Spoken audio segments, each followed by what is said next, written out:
अस्सलाम वालेकुम। मैं मोहम्मद सऊद हैदराबाद से। आज हैदराबाद की आवाम से, दोस्तों से, बुज़ुर्गों से आज अहम मसले पर बात करना है और ऐसे इंसान के बारे में बताना है जो इंसान नागपुर में बैठकर हैदराबाद में अपनी सियासी पहचान बनाने की कोशिश कर रहा और मजलिस पे ये इल्ज़ाम लगा रहा कि मजलिस बीजेपी की बी टीम है। और मैं ये वीडियो में बात कर रहा हूँ फारिस कादरी से, जो नागपुर सेंट्रल के रहने वाले हैं और फ़ोन रिकॉर्डिंग्स, कॉल रिकॉर्डिंग्स के ज़रिए हैदराबाद में पॉपुलैरिटी के लिए, हैदराबाद में अपनी पहचान बनाने की कोशिश कर रहे हैं। फारिस कादरी साहब बोल रहे हैं कि वो पॉपुलैरिटी के लिए नहीं कर रहे हैं, ये सब पॉपुलैरिटी के लिए नहीं कर रहे हैं। सबसे पहला सवाल उठता जब फारिस कादरी साहब हैदराबाद में आज से 1.5 से 2 महीना पहले जब इनको कोई नहीं पहचानता था, तब फारिस कादरी साहब का पहला कॉल गया जनाब अहमद पाशा कादरी साहब को और दूसरा कॉल गया जनाब मुमताज़ अहमद खान साहब को। तो मैं सवाल कर रहा हूँ फारिस कादरी से, जब तुम 2 MLA से बात करे तो जाहिर सी बात है कि तुम्हारे फ़ोन से बात करे, और जब तुम्हारे फ़ोन से बात करे तो रिकॉर्डिंग भी तुम्हारे फ़ोन से रिलीज़ हुई। जब तुम पॉपुलैरिटी के लिए ये सब नहीं कर रही तो रिकॉर्डिंग रिलीज़ करने की वजह क्या थी? मुमताज़ अहमद खान साहब का इतना वक्त नहीं है तुम्हारे जैसे चमचों से बात करके रिकॉर्डिंग वायरल कर सके।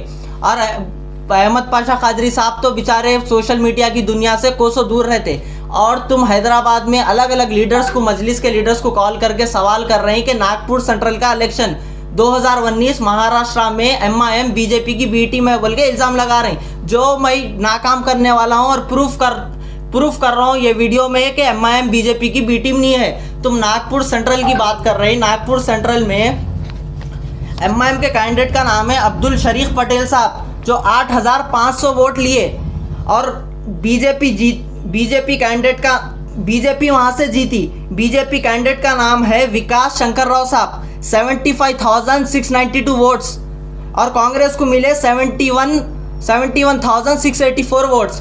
तुम इल्ज़ाम लगा रहे हैं MIM पे कि MIM बीजेपी की बी टीम है, वो गलत है इल्ज़ाम। नागपुर सेंट्रल में MIM आके वोट नहीं काटी, MIM का जमहूरी हक है, MIM बराबर इलेक्शन लड़ती। हिंदुस्तान के कौन से भी कोने में इलेक्शन रहने दो, MIM बराबर जाके लड़ती, आप नहीं रोक सकते।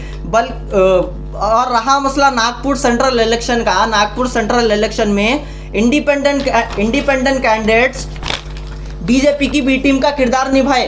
कैसा निभाए? ये इंडिपेंडेंट कैंडिडेट्स पॉलिटिक्स को बिजनेस प्रोसेस बना लिए। इनको 90% इनको मालूम है कि ये इलेक्शन जीतने वाले नहीं है, ये इलेक्शन में एक मकसद से आ रहे हैं कि किसी को जिताना है तो किसी को हराना है।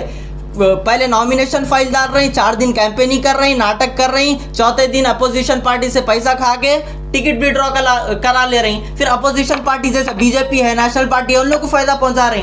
इंडिपेंडेंट कैंडिडेट्स टोटल 7,290 वोट खाए नागपुर सेंट्रल इलेक्शन में, और MIM जिम्मेदार नहीं है नागपुर सेंट्रल में। ये इंडिपेंडेंट कैंडिडेट जिम्मेदार है बीजेपी को जिताने के लिए, क्योंकि बीजेपी और कांग्रेस के दरमियान बस 4,000 वोट का फासला था।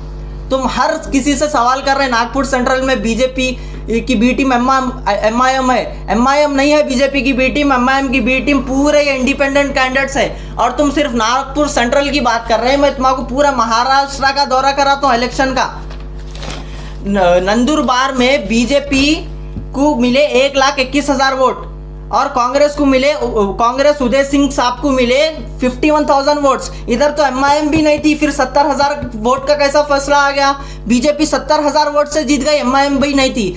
MIM अगर बीजेपी की बी टीम रहती तो नंदुरबार में जाके इलेक्शन लड़ती, और अगर लड़ी तो भी 70,000 वोट्स MIM को नहीं आते। नंदुरबार में MIM नहीं थी, फिर भी 70,000 वोट से बीजेपी जीती। जलगांव सिटी में MIM नहीं थी, फिर भी बीजेपी 64,000 वोट से जीती। 1,13,000 वोट जलगांव में बीजेपी को मिले, तो कांग्रेस को सिर्फ 48 वोट्स मिले।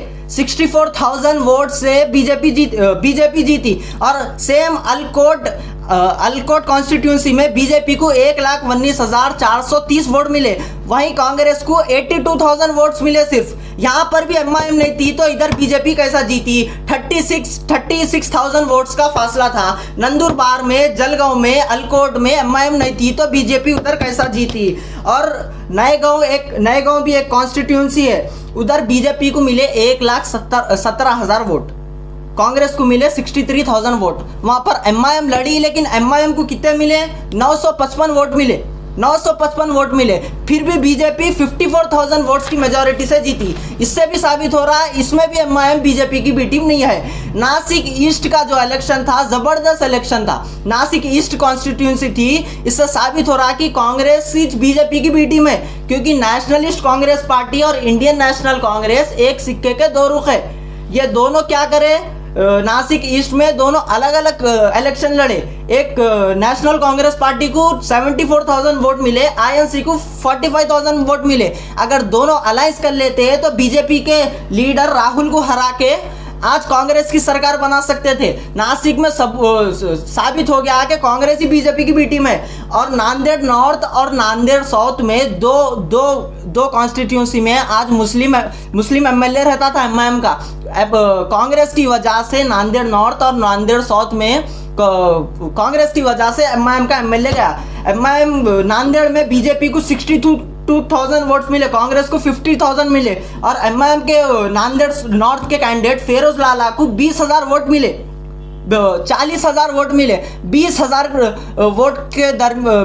वोट का फासला था जीत के लिए। अगर कांग्रेस वो कॉन्स्टिट्यूंसी में दिल बड़ा करके छोड़ देती, कांग्रेस के 50,000 वोट में से 20,000 वोट भी फेरोज लाला को मिल जाते, तो आज नांदेड़ में भी फेरोज लाला जीते थे और एमआईएम का एक और कैंडिडेट रहता था। वैसे ही नांदेड़ नॉर्थ की जगह नांदेड़ साउथ में भी एमआईएम को हराने वाली कांग्रेस है। कैसा कांग्रेस है? कांग्रेस को मिले 46,000 वोट, इंडिपेंडेंट 43,000 वोट, और एमआईएम के मोहम्मद साहब को 20,000 वोट मिले, 20,000। और एमआईएम को हराने के चक्कर में कांग्रेस वहां पे मुस्लिम कैंडिडेट को खड़ा करी, जिसको 26,000 वोट मिले। अगर वो मुस्लिम कैंडिडेट के वोट एमआईएम को मिल जाते, अगर वो इंडिपेंडेंट कैंडिडेट को नहीं खड़ाते, तो आज नांदेड़ साउथ में भी एमआईएम का लीडर जीता था।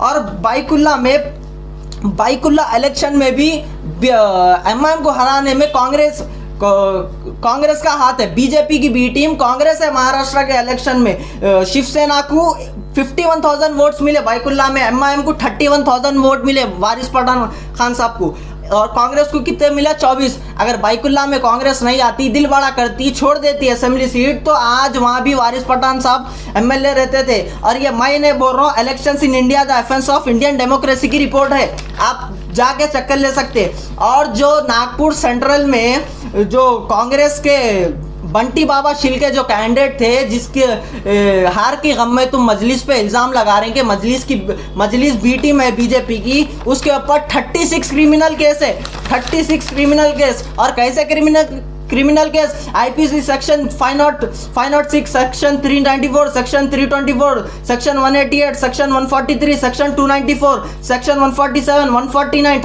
341, section 34, section 160, section 323, IPC section 427, section 353, section 109, section 186, section 141, section 297, section 504, section 447। ऐसे आप जो कांग्रेस के कैंडिडेट की तरफदारी कर रहे हैं आपके नागपुर सेंट्रल में, जिसके हार के गम में आप एमएम पे इल्जाम लगा रहे हैं बीजेपी की बी टीम का, वो आपके कैंडिडेट के ऊपर 36 क्रिमिनल केस है। और ये मैं नहीं बोल रहा हूँ, एसोसिएशन ऑफ डेमोक्रेटिक रिफॉर्म्स की रिपोर्ट बोल रही, आप जाके चक्कर ले सकते। और मैं सवाल कर रहा हूँ, 2020 में बल्दिया का इलेक्शन जब हैदराबाद में हुआ, तो उसमें भी कांग्रेस बीजेपी की बी टीम थी, कांग्रेस ही बीजेपी को जिताई। आप सवाल करिए, अगर हिम्मत है तो आप में बीजेपी के 4 से 45 कॉर्पोरेटर कैसा हो गए, और कांग्रेस का बस 2 से 4, 1 से 2-3 कुछ कैंडिडेट जीते। बल्दिया इलेक्शन में हैदराबाद में 2020 में कांग्रेस ही अहम किरदार निभाई बीजेपी को जिताने के लिए, मजलिस नहीं निभाई। मजलिस के जितने आना था उतने बराबर है। टीआरएस के सीट्स 99 से 55-60 हो गए। टीआरएस को नुकसान पहुंचाने वाली कांग्रेस है। आप सवाल कर रहे हैं हैदराबाद में लीडर्स को, तो अगर आप में हिम्मत है तो कांग्रेस के लीडर्स को कॉल करिए, आप उत्तम कुमार रेड्डी को कॉल करिए, हनुमंतराव को कॉल करिए, आपके फोन में बैलेंस नहीं होगा, आप कॉल करके बोलिए आपकी कांग्रेस ही बीजेपी को जीता है हैदराबाद में। और तुम्हारे कांग्रेस के मोतबर एमपी मलकाजगिरी डिवीजन के रेवंत रेड्डी साहब बोलते हैं कि मजलिस जिधर से ठहरी मजलिस को कामयाब करो। मजलिस जिधर से ठहरी मजलिस को कामयाब करो।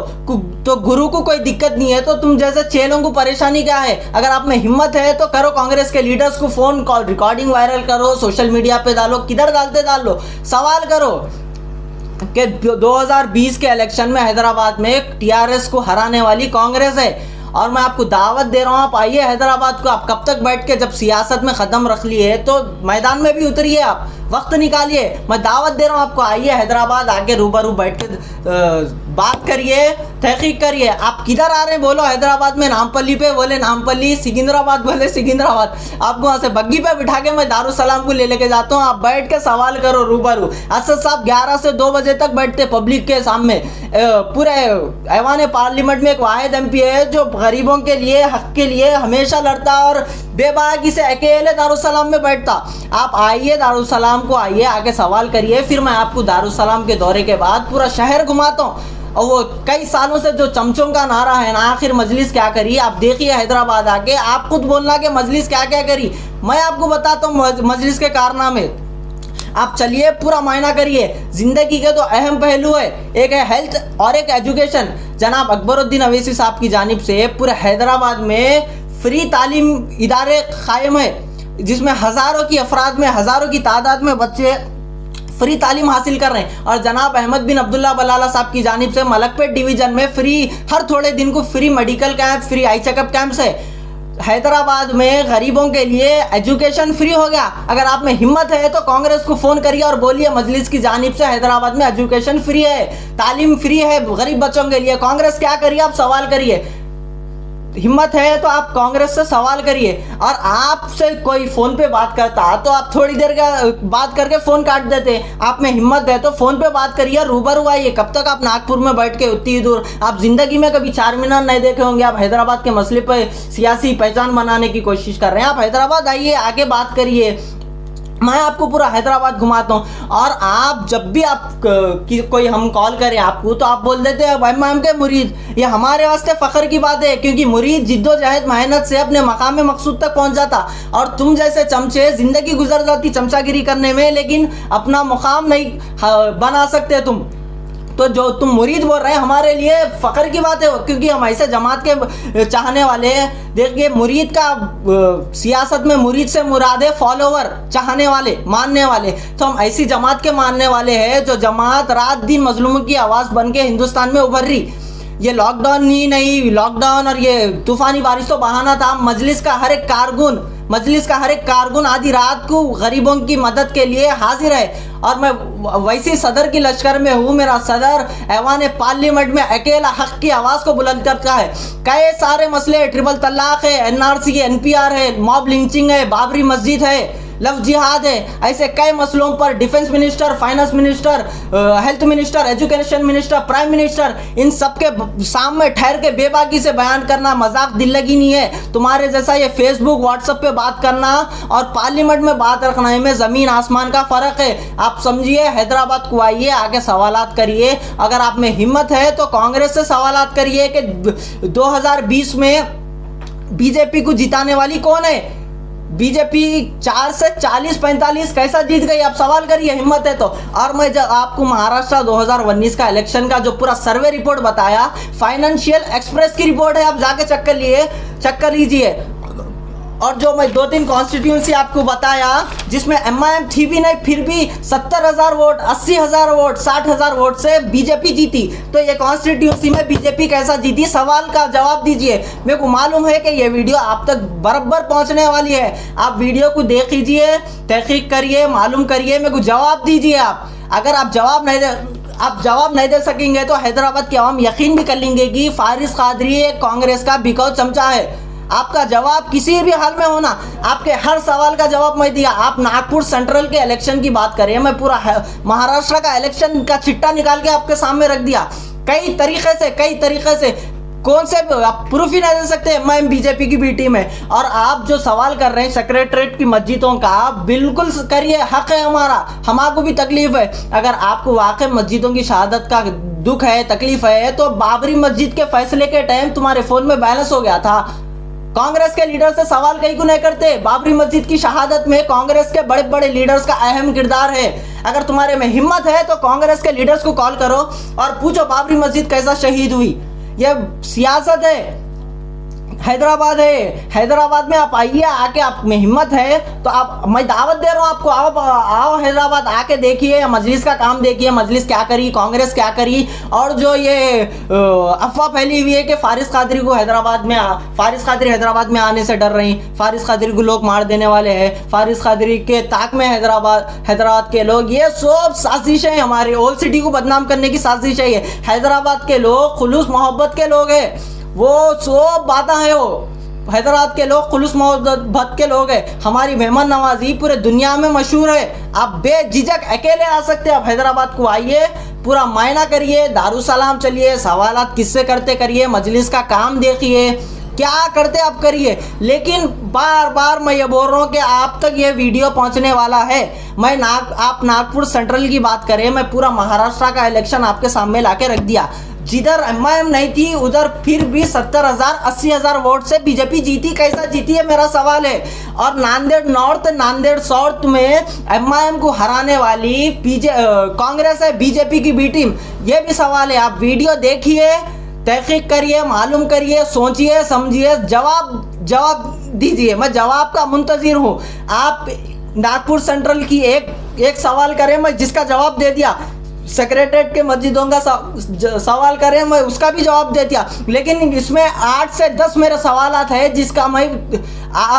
जिसके जवाबात का मैं मुंतजिर हूँ। अगर आप जवाब नहीं देंगे तो हैदराबाद की आवाम को यकीन भी हो जाएगा कि वाकई फारिस कादरी कांग्रेस का बिकाऊ चमचा है। अस्सलाम वालेकुम। हर अहम खबरों के लिए एडवेंट न्यूज़ को यूट्यूब पर सब्सक्राइब करें, शेयर करें, लाइक करें और कमेंट करना ना भूलें।